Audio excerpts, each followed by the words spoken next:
to the 36th edition of the Local Lowdown podcast. My name is Zach Bischoff, and I, as always, am joined by. Danny Shannon, sir. All right, thank you very much, Danny, and I need you to move your screen that way. Zach, Thank you. I'm sorry, man. I was a little rusty here, but give Danny a round of applause for fixing his screen. Follow directions all the time. His screen is never correct. His screen is never correct. Anyway. Don't jinx it. Don't jinx it. I'm not going to. I hope you enjoyed that round of applause that you didn't get to hear. I appreciate it. So, Danny, we are here today to discuss the start of the 2024-2025 National Football League season. So, Danny, if you would just give me a brief rundown of the off season, just the league-wide, just of any of the big rule changes, trades, things of that such. Yes, sir. Of course, man. I am thrilled that football is on the horizon with the first game kicking off in Kansas City at 8:20, just under 2 hours from now. Exactly 2 hours from now, actually. We're recording this live as of 6:20 p.m. Yes, sir. Pretty awesome, man. I mean, Zach, the big rule change here is the implementation of the new kickoff rule here, where more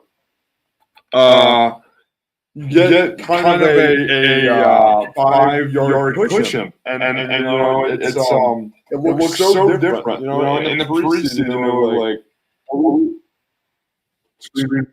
Oh, sorry, buddy. Yeah. Is that better? There we go. Awesome. No, I mean the kickoff rule is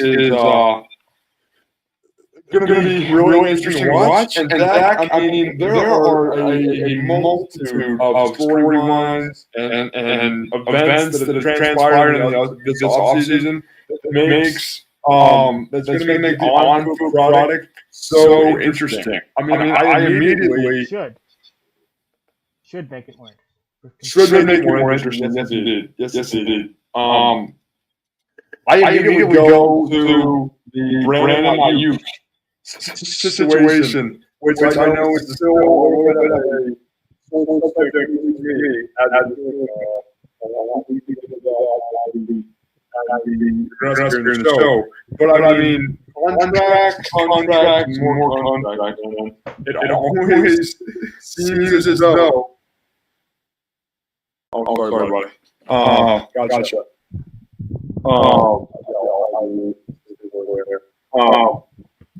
No, I mean that just makes all the contracts make it so much more. I feel like the offseason more of an uncertainty than it really ends up being, because at the end of the day, it usually makes it so it's like literally the last second. And so we're doing all these deals. I mean, Cam Hayward signed a 3-year, $45 million deal for the Steelers, which, I mean, you would think, it's a contract year for him, you would think it could be earlier, So it's funny how all those things work. I got you. Sorry, I apologize for.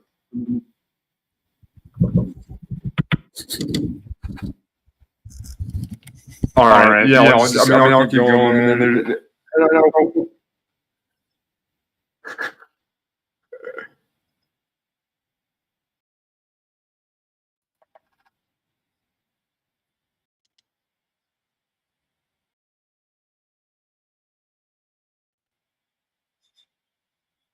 no, dude. It's all good. Yes, sir. Yes, sir.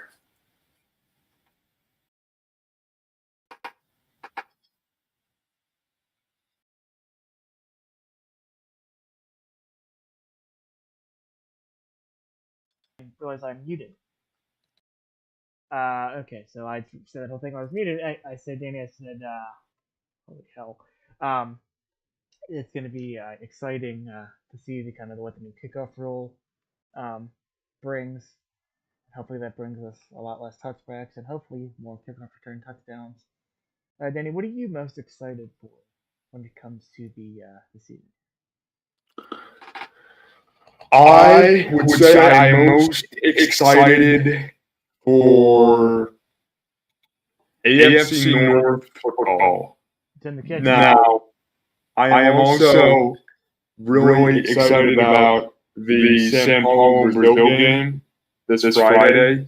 I think it's just, I mean, it's incredible that we will get a chance to see Friday Night Lights in San Paulo, Brazil. Yeah.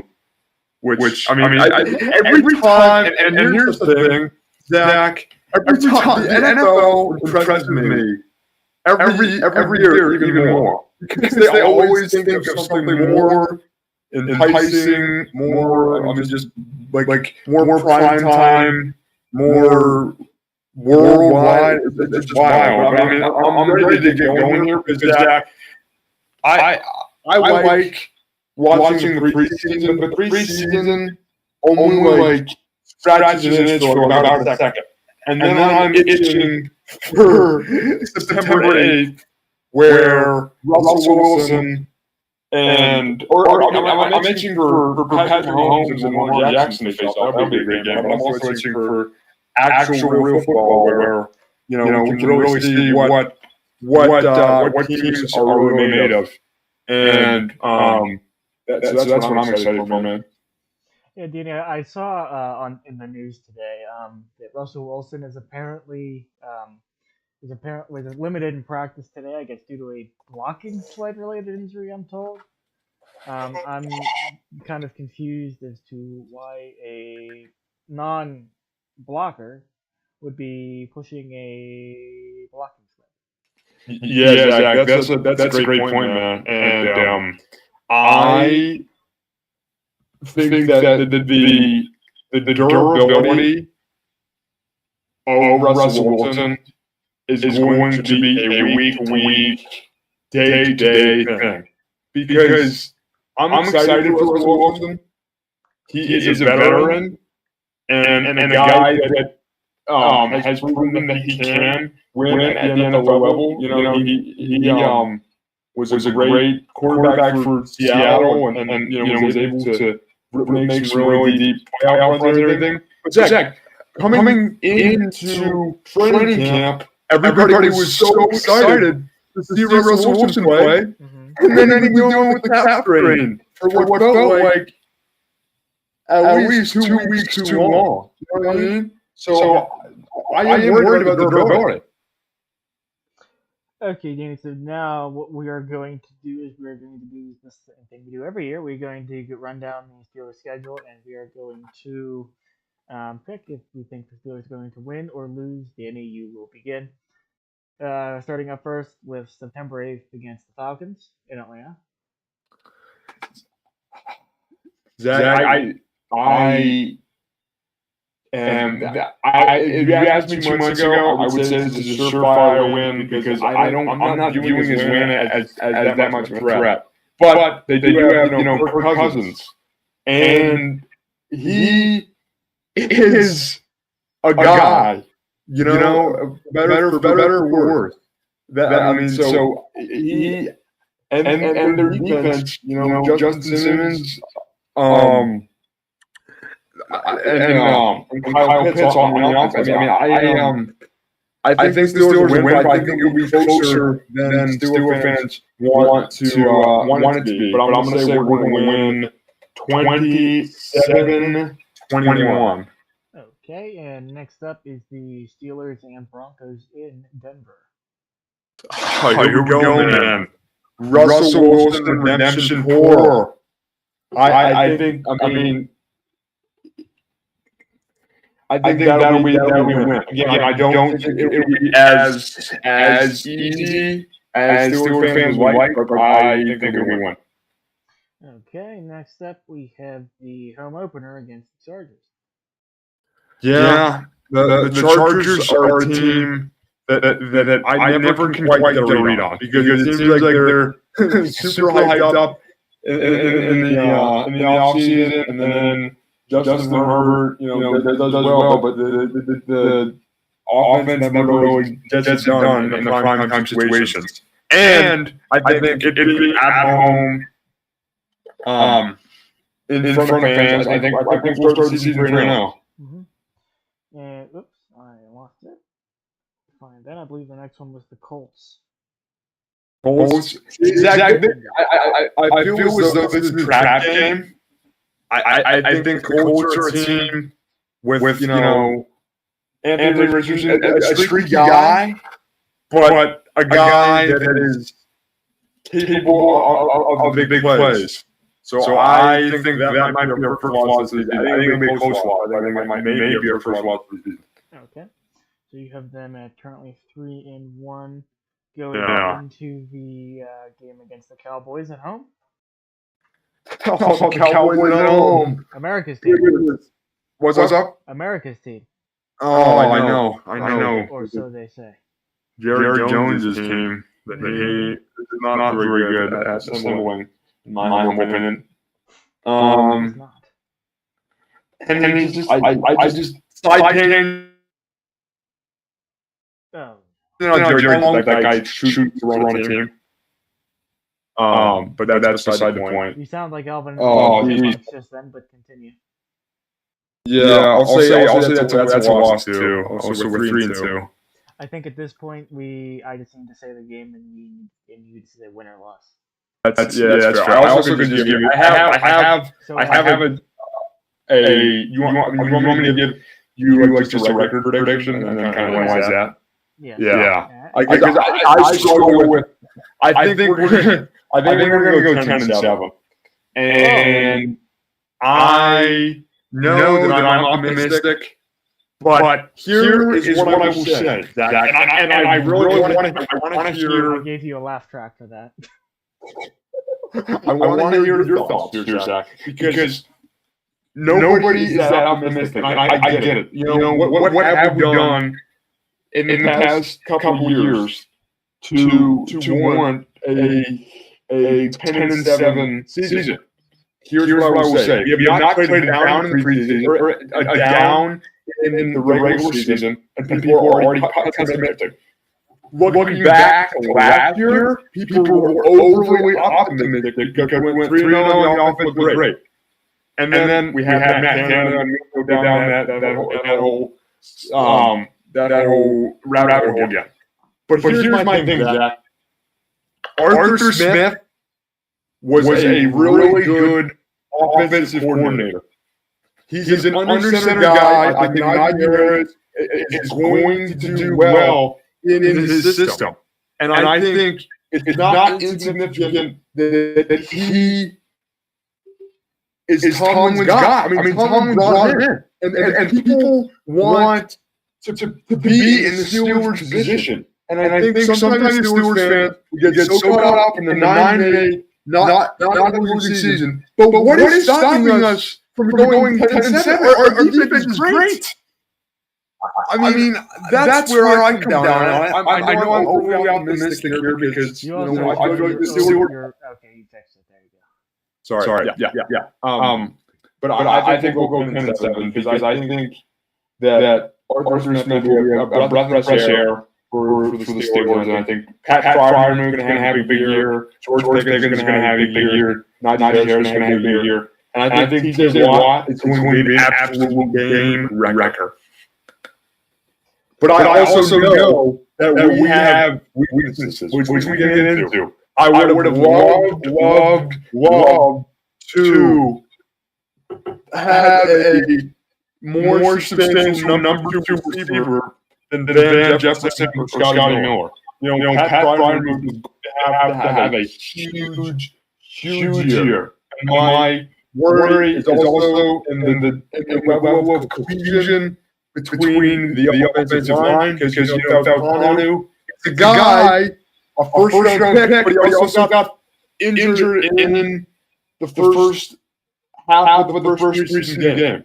So we don't really, and Isaac Samuel was just rolled out over this week. So those are my biggest areas of concern. And our back half of the schedule, we need to get in the back half going game by game, but it is absolutely brutal.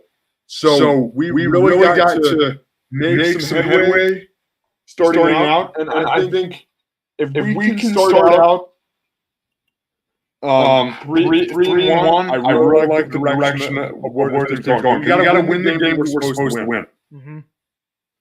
All right, Daniel. So now I am going to do my schedule, my game by game prediction here. So week 1 against the Falcons, I say that's a win.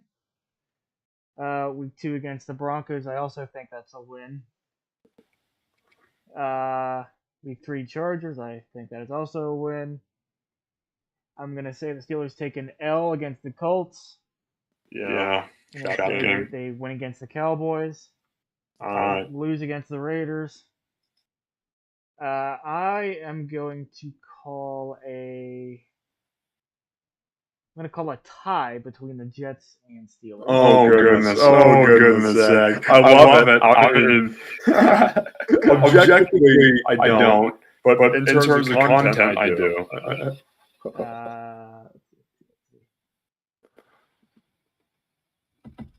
Let's see, Commanders. I'm going to say we win against them, and then into the back half of the schedule, pretty much all AFC North here to pretty much cancel out or to round out the season here. So we got the Ravens up first.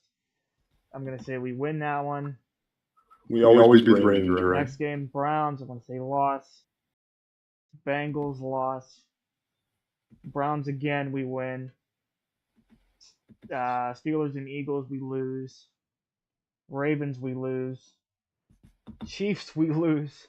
Oh goodness, yeah, that would be rough. And Bengals, we lose to round out the year. So that puts me at, I don't even know.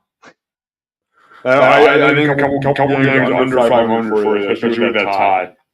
But so we'll call it. Is 7-9-1 fair? Sure. Yeah, I should have done a better job counting there. But we'll get it. But Zach, I just look at this defense, right? And I see the best defense in the NFL. I mean, Mike Tomlin's a defensive guy. Mm-hmm. You know, we got Patrick Queen. We got Minka Fitzpatrick back healthy. You know, Cam Hayward's just not a big extension. And TJ Watt is a dog.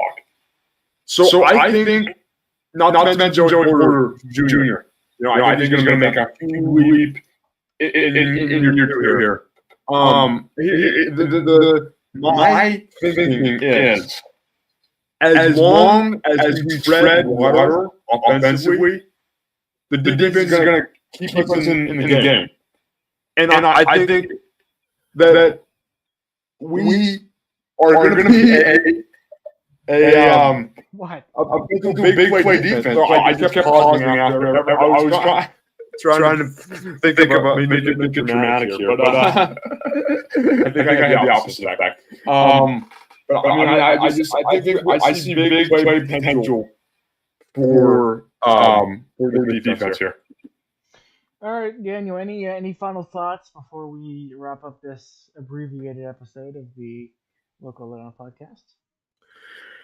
Not a ton, man. I'm anxious for football. I think that I, for one, just am tired of all the talking heads on ESPN previewing the same like three teams, and I'm sick of the Chiefs. So I'm really hoping for a top. Taylor Swift yet? Yeah, I'm getting there. Now my sister's a big Taylor Swift fan, so she's keeping me in it for a little bit, but yeah, we're fading fast. And here's what I'll say too, Zach. I am just really excited for not only NFL football, but for the development with the college football playoff, because I think that's going to just add so much more intensity to it. And I think, I mean, something that I'm going to be curious to see is the way that the college football playoff can allow for more teams to just have more guys noticed, and really how that affect the NFL. So I'll be really interested to see how that